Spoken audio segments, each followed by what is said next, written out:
NEET, NTA, EOU ये शब्द कुछ दिनों से सबकी जुबान पर आ गए हैं। हम रोज़ इसके बारे में चर्चा कर रहे हैं। कोई ना कोई खबर हम सुनते हैं जिसमें कभी नीट एग्ज़ाम में मिले ग्रेस मार्क्स की बात होती है, कभी पेपर लीक की बात होती है और कभी पूरे के पूरे काउंसलिंग सेशन को ही रोकने की मांग उठती है।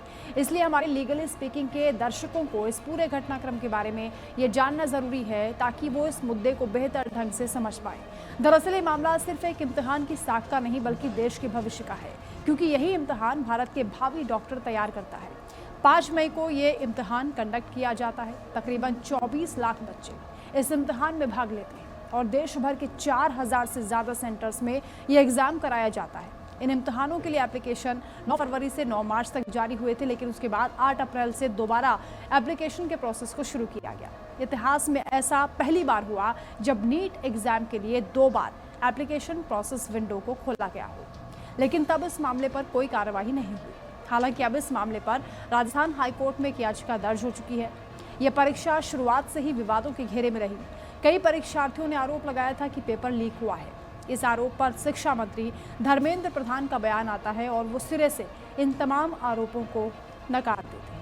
इसके अलावा राजस्थान के सवाई माधोपुर में बने एग्जामिनेशन सेंटर से भी एक ऐसी खबर आती है और ये बताया जाता है कि गलती से हिंदी माध्यम के उम्मीदवारों को इंग्लिश का पेपर दे दिया गया, वहीं अंग्रेजी माध्यम के उम्मीदवारों को हिंदी माध्यम के पेपर थमा दिए गए।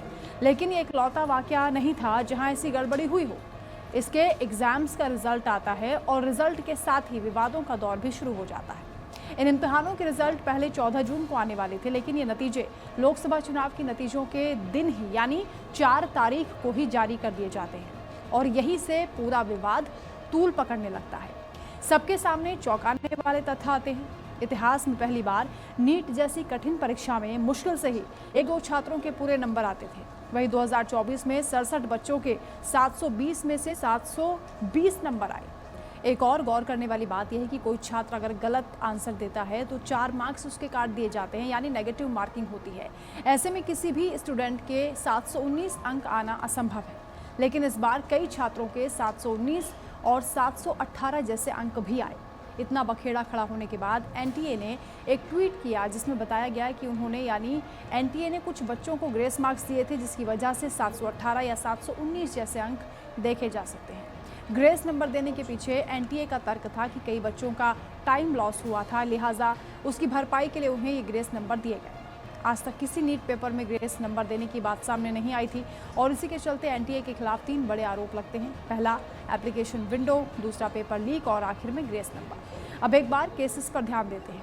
1 जून को शिवांगी मिश्रा और एक अन्य ने सुप्रीम कोर्ट में एक याचिका दायर की जिसमें कथित नीट पेपर लीक को संविधान के तहत यानी अनुच्छेद 14 समानता का अधिकार का उल्लंघन बताया गया, क्योंकि इस कथित पेपर लीक की वजह से कुछ छात्रों को दूसरों की तुलना में अनुचित लाभ मिला था।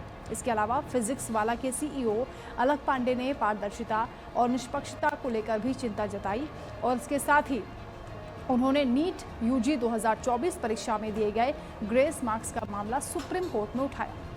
वहीं 2 नीट उम्मीदवारों ने यूजी मेडिकल पाठ्यक्रमों के लिए काउंसलिंग पर रोक लगाने, परिणामों को वापस लेने और पेपर लीक के आरोपों की एसआईटी जांच की मांग करते हुए सुप्रीम कोर्ट का रुख किया, जहां कोर्ट ने इस मामले में सुनवाई करते हुए काउंसलिंग रोकने से इनकार कर दिया। इसके अलावा देश विभिन्न हाईकोर्ट में नीट के खिलाफ लगातार याचिकाएं आ रही हैं। जहां राजस्थान हाईकोर्ट में एप्लीकेशन प्रोसेस सवालों के घेरे में है, तो वहीं इलाहाबाद की लखनऊ बेंच में मैनुअल चेकिंग की मांग उठ रही है। ये बेहद दुखद स्थिति है जब इतने प्रतिष्ठित एग्जाम पर सवाल उठे और सुप्रीम कोर्ट ने अपनी सुनवाई में ये बात मानी थी। उन्होंने काउंसलिंग से संबंधित सवाल पर कहा था कि इन इम्तिहानों की गरिमा प्रभावित हुई है। तो ये था नीट एग्जाम का पूरा विवाद। इस वीडियो में फिलहाल इतना ही। कानूनी खबरों से जुड़े रहने के लिए आप देखते रहिए लीगल स्पीकिंग। नमस्कार।